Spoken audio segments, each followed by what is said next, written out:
Monsieur le DG de la police, plus rien ne doit désormais retenir à Abidjan la sous-direction de la police chargée de la lutte contre le travail des enfants. Plus rien ne doit retenir les policiers chargés de traquer les trafiquants d'enfants.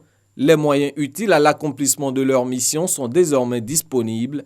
2 véhicules de type 4x4, du matériel de bureau et informatique, le tout pour un coût global de 80 millions de francs CFA.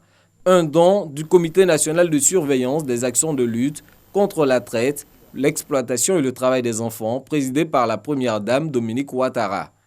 Il nous faut agir avec urgence et rigueur sur le levier de la répression et de l'application de la loi afin d'inverser la tendance du travail des enfants dans notre pays en mettant fin aux activités illicites de ces réseaux de trafiquants d'enfants à travers des opérations de police pour dissuader et arrêter les contrevenants.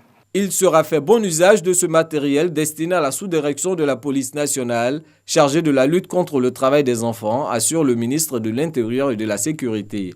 Pour Sidiki Diakité, l'enjeu est de taille. Messieurs les commissaires de police et chefs d'unité, je voudrais donc vous demander de vous y investir de façon résolue. L'avenir économique de notre pays en dépend, mais aussi l'image de notre pays en dépend.